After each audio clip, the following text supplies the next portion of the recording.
Now Steve's going to show us something that's called high intensity interval training, as we're moving and blending in the aspect of dynamic balance and endurance.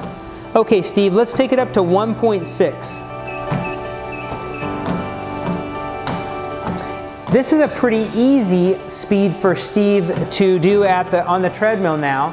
Now we're going to do a higher intensity interval for about 15 seconds. So Steve, we're going to go up, as we discussed, to 2.9, but only for 15 seconds.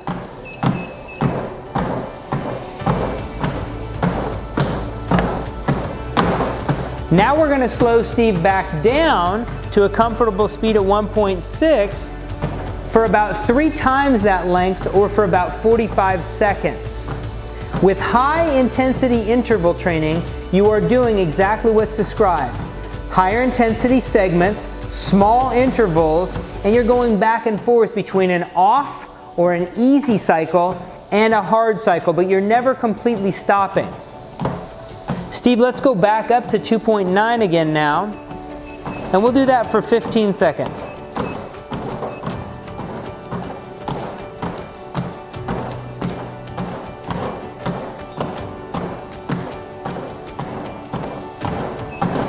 And then we'll take him back down to 1.6. Again, finding the values that are appropriate for you are important, but please understand, high intensity interval training is something that can be done as we're demonstrating here on the treadmill, and later on we'll show you how to do that on a bike as well. Jamie's going to show us how to use the bike as a strengthening device for one of the most important muscles in the body for a person with Charcot-Marie tooth, and that is the front of the shin, or the lower leg.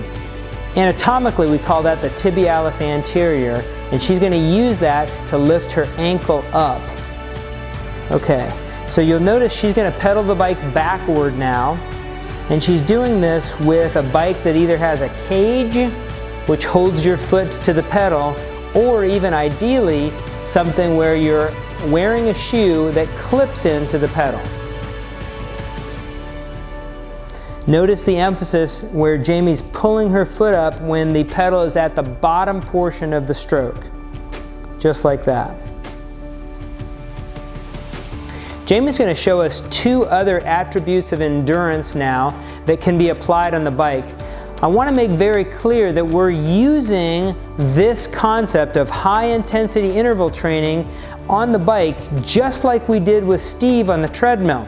Those are not the only 2 ways to use high intensity interval training though. You can do that with weightlifting, with swimming, and many other forms of exercise.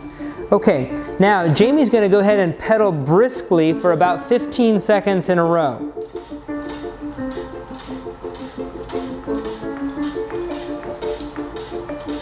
Five, 4, 3, 2, 1. Now she's going to intentionally pedal slowly. This would be an off cycle of the high intensity interval training.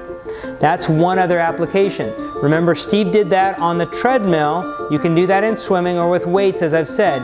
You want to have about a 3-to-1 ratio where the hard effort is coming for 15, 20, 30 seconds, and then the easy cycle comes 3 times that amount. Jamie, go ahead.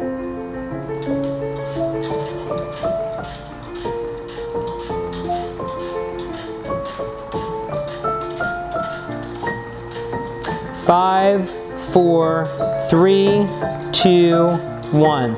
The other aspect of high intensity interval training that's important to understand is that Jamie could do this on the bike while she takes the resistance up.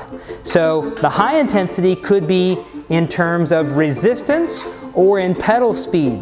Go ahead, Jamie. So now she's pedaling against heavy resistance for 15 seconds. And then she can take that back off as well.